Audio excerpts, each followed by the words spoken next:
Salut cher ami, bienvenue à toi aujourd'hui dans cette nouvelle vidéo. Je suis en balade en plein milieu des vignes. Bon, aujourd'hui, il faut que je te parle d'un truc. J'ai passé une nuit merdique, j'ai pas dormi, je suis éclaté, je suis fatigué. On est le 29 juin.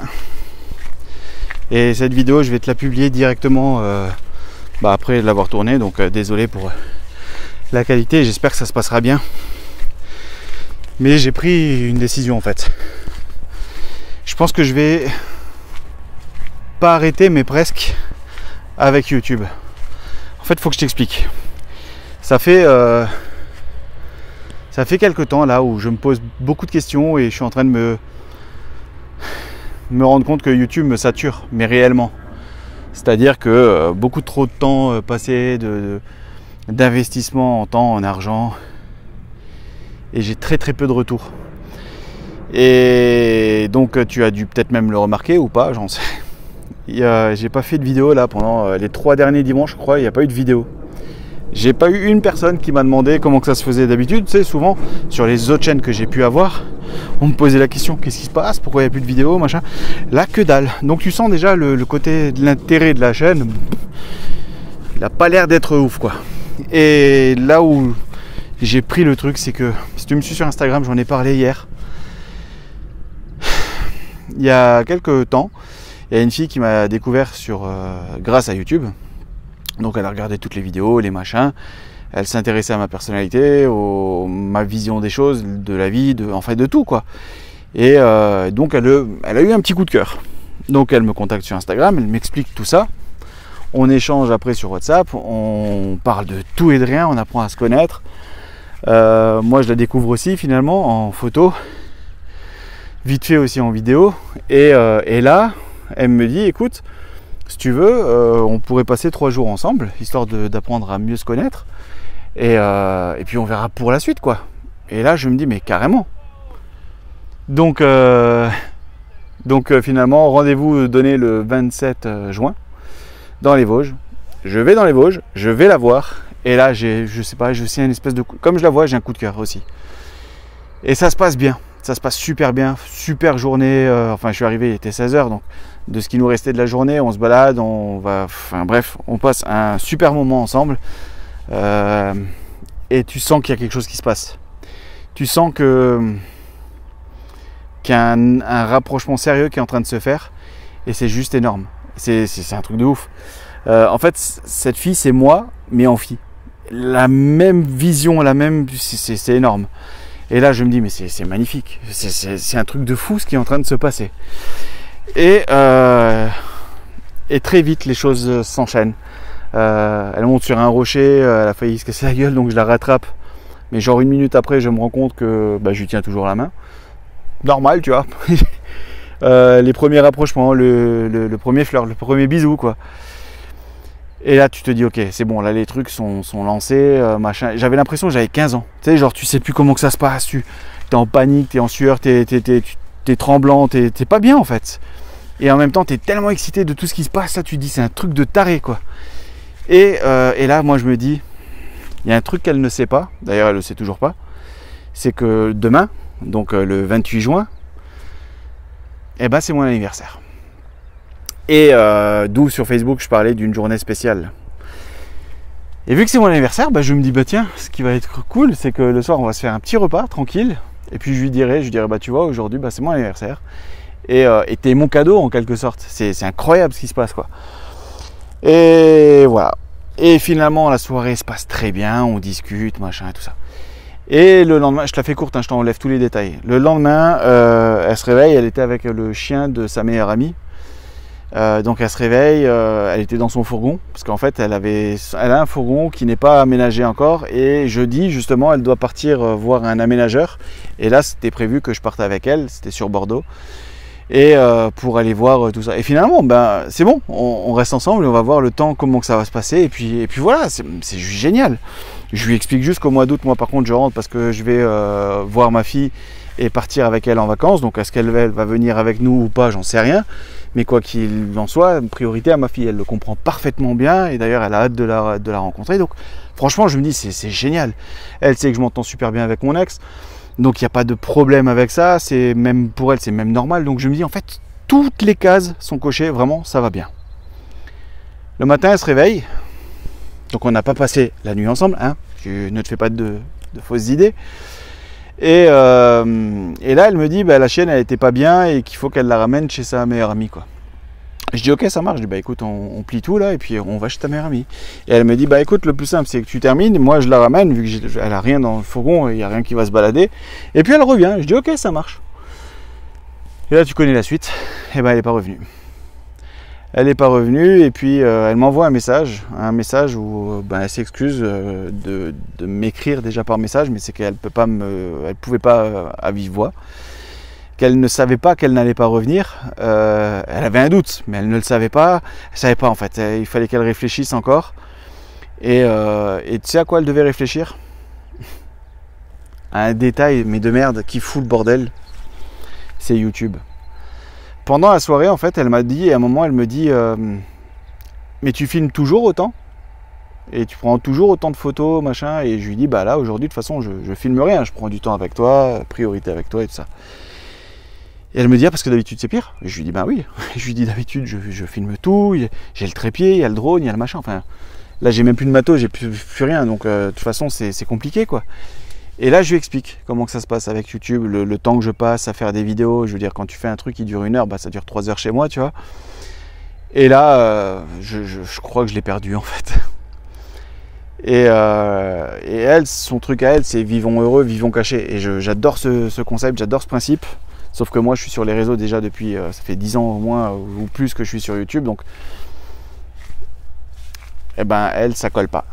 C'est pas le fait que je m'expose, c'est le temps passé à faire les vidéos. Quand elle a vu le temps que je prenais, même le soir avant de me coucher, j'ai dit là je vais répondre à quelques messages que j'ai pu avoir sur YouTube, auxquels j'ai pas encore répondu.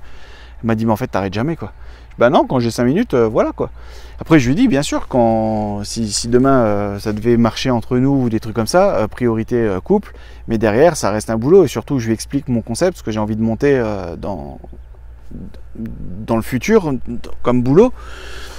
C'est clairement de l'image, c'est du reportage et là en fait c'est trop pour elle, mais bon je lui explique quand même que voilà, ça va être structuré, tu auras les heures pour filmer, tu auras les heures pour écrire, tu auras les heures pour nous, enfin tu vois, structuré, cadré. Mais non, ça lui fait quand même trop peur et je peux la comprendre, franchement je la comprends. Et là je me dis mais putain, mais tout était bien quoi, tout était bien, il y avait juste YouTube en trop. C'est un truc de taré quoi. Toutes les cases étaient cochées. Et YouTube. Voilà. Donc forcément, bah moi je prends conscience de tout ça et je me dis mais attends là c'est un truc de fou. Le nombre d'heures que je passe sur YouTube, le temps, l'investissement, le temps que je prends à répondre à chaque commentaire, à machin, à discuter même avec certains en privé. Et j'ai quoi comme retour finalement? J'ai 100 € tous les mois quoi. 100 ou 150 € au mieux quoi. Mais tout ce que je perds, tout ce que je loupe à côté, c'est juste énorme. La prise de tête, la pression de toujours faire une vidéo, de toujours tous les dimanches une vidéo et des machins. Et derrière, en fait, il y a peu de retours aussi de la part d'entre vous, de beaucoup. Hein. Alors heureusement, il y en a quand même quelques-uns qui sont très fidèles et ça fait toujours extrêmement plaisir. Mais en fait, en termes de soutien, bah, il n'y a pas grand-chose. Et tu vois, il y a d'autres vidéos que j'ai pu suivre, d'autres chaînes à l'époque, avant que je me lance moi aussi sur le créneau un peu van life. Et c'est des chaînes qui n'existent plus maintenant. Et quand je parlais avec eux, mais pourquoi vous avez arrêté? On me disait, ah, mais il n'y a pas de soutien, la communauté, machin, etc., etc. Et je me disais, c'est bizarre. Enfin, moi, je connais YouTube depuis des années, il y a toujours eu du soutien. Quand je te parle de soutien, il y a deux types de soutien. Il y a le premier soutien, c'est le soutien quand on te demande du like, du commentaire, de l'abonnement. Vous êtes plus de 80% aujourd'hui, par exemple, sur la chaîne, à regarder mes vidéos, mais à ne pas être abonné. 80%, c'est énorme. Mais aujourd'hui, c'est comme ça. On consomme, mais on ne s'engage plus. Pourtant, de cliquer sur un abonnement, ça coûte pas grand-chose. J'en ai parlé dans une vidéo, ça n'a rien changé, ça n'a absolument rien changé, en fait. Donc, le côté soutien, il n'y a pas. Ou très très peu. Et quand je te parle d'argent, alors là, c'est fou, la descente aux enfers. J'avais parlé à l'époque de Tipeee. On m'avait dit, ouais, mais tu devrais lancer des cagnottes. Et toutes les personnes qui m'ont demandé de le faire n'ont jamais mis une pièce. Donc, je comprends déjà pas pourquoi tu me demandes de le faire si derrière tu soutiens pas au final. Je comprends pas le principe. Mais bon, allez, pourquoi pas. Et d'autres qui me disent « Ah non, mais moi, jamais de la vie, je te donnerai une pièce. YouTube, c'est gratuit, ça doit le rester. Que c'est lamentable de compter sur la communauté. Tu devrais bouger ton cul, aller bosser, etc. etc. » Enfin voilà, tu te fais défoncer dans tous les sens. D'ailleurs, j'avais supprimé la vidéo. Mais un truc que la majeure partie n'avait pas compris, c'est qu'en fait, j'ai pas besoin de l'argent de Tipeee. L'argent Tipeee, c'est vraiment parce que tu veux voyager, tu veux vous faire voyager à travers les vidéos. T'as vu le prix du Benz. donc voilà, et puis investissement matériel, etc. etc. Enfin bref, c'était juste pas faisable. Mais bon, et ça, on ne comprend pas, on pense que c'est pour moi, alors que pour moi, j'y arrive bien, tu vois, je veux dire, je suis pas comme un roi, mais je veux dire, j'ai de quoi manger, j'ai de quoi me balader, j'ai quoi là, voilà. Mais souvent dans les vidéos, on me dit, ouais, mais bon, tu voyages peu, tu bouges peu, ouais, mais t'as vu le prix du carburant. Donc si derrière, il y avait du soutien, on est aujourd'hui plus de 8000 personnes, plus de 8000 abonnés. T'imagines que la moitié des personnes mettaient juste 1 euro. Ça ferait 4000 balles qui rentrent. 4000 balles tous les mois qui rentrent. Avec 4000 balles, bah, tu payes bien sûr tous les frais, les machins, les taxes, toutes les conneries. T'enlèves ce que Tipeee va prendre. Mais ça reste quand même un certain budget qui me permet derrière de bouger, de voyager, de te faire découvrir des trucs. Moi, j'ai pas besoin de voyager. Tu le sais, c'est maintenant à force de me suivre, tu sais que j'ai pas décidé de faire de la van life pour le voyage. C'est le mode de vie qui m'intéresse.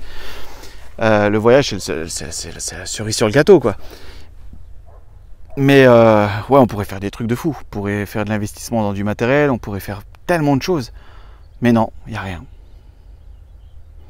Et si, je me fais défoncer, je me fais insulter et compagnie, quoi. Donc, il y a quelques producteurs, et je les remercie du fond du cœur, ils se reconnaîtront. Aujourd'hui, je ne peux pas les notifier, hein, mais c'est les plus présents, et ça, c'est juste énorme. Et merci à tous ceux qui ont déjà contribué au moins une fois. Ça fait toujours extrêmement plaisir. Mais voilà. Donc tu te dis en fait, à quoi bon? À quoi bon de s'obstiner à faire de la vidéo, faire des trucs, des machins, si derrière t'as pas de retour, tu te fais défoncer dans tous les sens. Et là encore, je loupe peut-être une histoire de dingue à cause de YouTube. Donc là, je vais faire encore les 2-3 vidéos que je dois faire pour des partenaires. Et les prochaines vidéos, je les ferai quand j'aurai envie de faire une vidéo, quand elle sera bien faite, si elle sera bien faite. Et sinon que dalle. Je ne vais plus me faire chier à faire des vidéos, à subir une espèce de pression de devoir faire quelque chose. J'ai pas décidé d'être libre et de faire ce que je veux pour subir une pression débile de faire des vidéos, quoi. Enfin, voilà. C'est ouais, grosse claque hier. Putain. Donc c'est comme ça. Mais c'est le monde d'aujourd'hui, hein, je veux dire, si on est tous comme ça, et puis c'est triste, c'est vraiment triste, parce qu'on aurait pu faire tellement de choses de ouf. Et là, je pense qu'elle m'a vraiment mis tu vois, ça faisait quelques temps que j'y pensais, hein, mais là, elle a clairement confirmé ce que j'étais en train de penser de YouTube, quoi. Tout le business autour de YouTube, c'est cool, mais YouTube en lui-même, voilà. Tu sais tout, tu peux maintenant liker, tu peux me défoncer dans les commentaires, tu peux t'abonner. Moi je te dis merci, porte-toi bien et peut-être à bientôt.